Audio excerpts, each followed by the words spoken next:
I'm joined now by Kofo Arowolo, Non-Executive Director at Sparkle Microfinance Bank and CEO Trigon Consulting, to review some of our top stories in detail. Good morning and welcome. Thank you, Roleka. To the show. We should ring a bell for our first timers. So great to see you. Likewise, after a while. thank you for having me. Yeah. So I'd like us to start with the Tinubu story on tax reform. States have pushed back.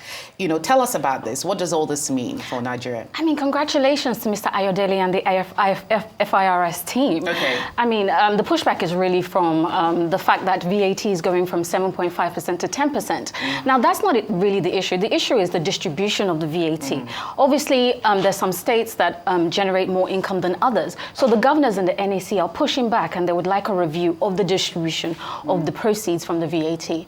Now, beyond that, we see that the tax, this new tax regime is actually very positive in terms of corporate income tax. We see that it, in the past, exemption was for annual turnover of below 20 million. Now with the new, and there was a three-tier system where below 20 million, there was exempt. Between 20 and 100 million is 20%, and above 100 million annual turnover, 30%. We see harmonization in this new tax structure. So everybody pays the same? Actually, there's a two-tier system. Okay. So 50% annual turnover and below pays, 50% annual turnover and below, they pay 50% annual turnover below, they don't pay any tax, they're actually exempt. And above 50 million annual turnover, they pay 27.5 million. So I think 27.5% tax. Well, I guess that's a good thing, because it means as a small business, you need a high revenue threshold to start paying. But in terms of the overall principles behind the tax system, do you think we struck the right balance between trying to generate revenue and ensuring that businesses can actually thrive and grow?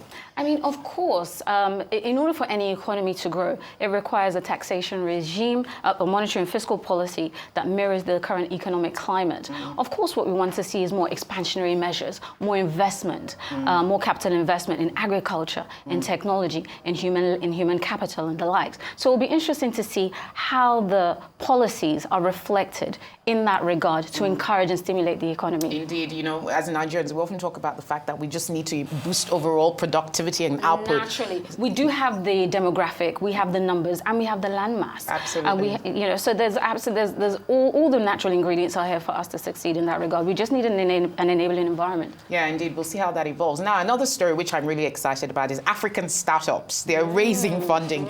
Even when we're talking about tight liquidity economy, and MoneyPoint is leading the charge. Is it even a unicorn now? Well, it will be. It's very much on the way to becoming a unicorn with the recent $100 million raise. Yeah. So obviously in October, we had about over $250 million that were raised across the African continent, obviously leading with MoneyPoint. And we have Basigo, a Rwandan logistics company, as well as a crypto company called Yellow Card as well. So what we see is diversification in the market.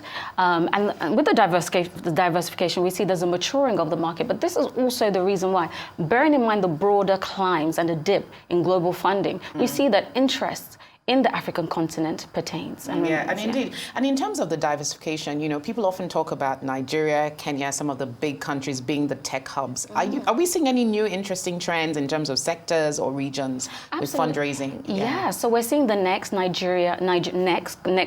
countries, Nigeria, Egypt, Kenya, and South Africa continue to lead the fort. What we're seeing, as I mentioned earlier, is diversification. We're seeing for the first time, actually, fintech has taken second line in terms of funding to mobility and energy as well. Like clean tech. Yes, exactly. Yeah. So we're seeing it was 28% this year so far, and 23% on the funding on the fintech side of things. Yeah. So we're seeing that shift there. Yeah, and when you situate what startups have to do and running business, you run a business yourself, looking at all the challenges from an operational perspective. Which part of being a startup or running a business hits an entrepreneur hardest? Is it the overheads? Is it regulation? Is it kind of human capital? MoneyPoint obviously has the numbers. It has an addressable market, but it's not immune from the kind of business environment issues, is it? And this is where a strong strategy comes into play. Understanding the nuances of the market, understanding how to manage talent in regards to global dynamics. We have a young and dynamic talent pool, and we have a lot of of countries and companies that seek to employ directly in Nigeria. So it's really about having a long-term strategy that ties in the right people into the growth of the business. We also look at funding, having an intelligent funding strategy that looks at the run rate. What are you going to use? So Moneypoint have raised 100 million. We know that last year, Q3 last year, they got a regulatory approval to acquire Kofo in Kenya, which is a payments fintech. So we know that they're going to use that money for expansion purposes. We see a clear strategy with Moneypoint in terms of what they're going to do with the funding that they received. So what this speaks to operational efficiency, understanding the regulatory terrain, how to navigate it, and also understanding the wider context and tying in the key tenets that will allow for true growth to occur and success in achieving the unicorn status that it looks like it's going to achieve. And a great point, Moneypoint's so ambitious. It's incredible how they've kind of dominated this space. Every single person, whether it's your domestic staff or whoever, and I'm seeing more Nigerians, even in the middle class cadre, now actually using alternative fintech banking and digital banking services in addition to traditional banking. So this is a really interesting trend. Absolutely. And what we see is that the fintechs, obviously with the agility, being smaller companies via the traditional wider financial institutions, they're able to understand the nuances of the Nigerian market. Financial inclusion, we need to give props to the African government, Nigerian government with regards to financial inclusion. We have targets in that regard and policies such as license regime, PSSP, PSPs, agency banking licenses. All these things have created an enabling environment that have allowed the fintechs to thrive. Indeed, I love discussing fintech issues because I just think it's so disruptive and revolutionary. Absolutely. So, closely related to that is personal loan balances. I'm sure many people taking loans from Nigerian banks, but it says that actually the balances have reduced because of high interest rates. Absolutely. The economic environment is really pinching the average Nigerian consumer or borrower, isn't it? Absolutely. What we see here is the dynamics between borrowing, high interest rate, and economic conditions playing out.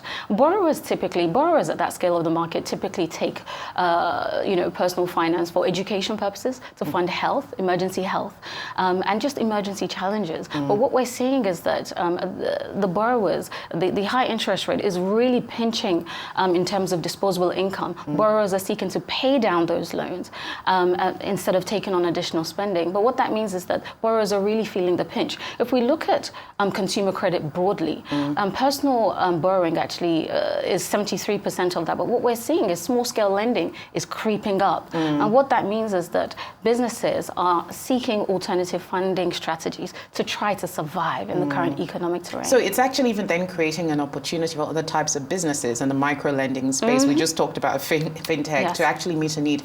But then I've always felt there's this sort of dilemma because on the one hand, interest rates are going up because we need to curb inflation, which if inflation is then brought under control, has a positive impact on consumer spending. But in order to get to that point, consumers need to borrow, and they're borrowing at high interest rates. So the risk of default is even higher. Nigerian consumers are really struggling here. We are. And I think this is where really fiscal and monetary policy come into play. When you have high interest rates, there are other policies that are required. And we see that on the side of, the policies, the IFRS, the tax policies. We see that, in terms of corporate income tax, personal income tax. For example, VAT. There's going to be a VAT exemption on rent.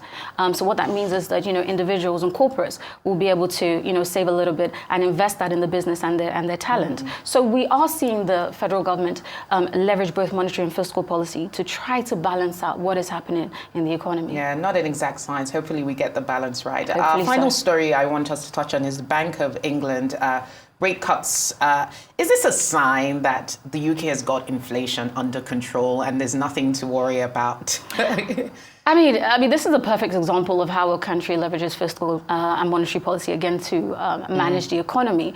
We see that, and why has the recent rate cut come? Obviously, the interest rate was 5% and now it's 4.75%. If we look at post-COVID GDP growth, in 2023, growth was 0.1%.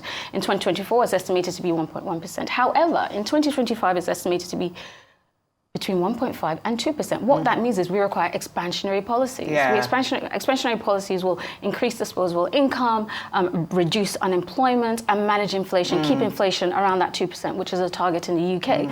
If we look on the other side of the policies, Chancellor of the Exchequer, Ms. Reeves, recently announced the budget. In that budget, we see that there will be an additional £30 billion required for NHS. There will be an additional £6.7 billion required for education, and additional spending required around affordable housing, military, and the likes. Now, how do they intend on funding this? Absolutely. If we look over to the tax measures, right? Taxes are going up. Absolutely. National insurance contribution will go up by 1.2% to 1.2% to 15%. Wow. Exactly. Now, if we and the budget actually seeks to raise an additional 25 billion per year as a result of this measure.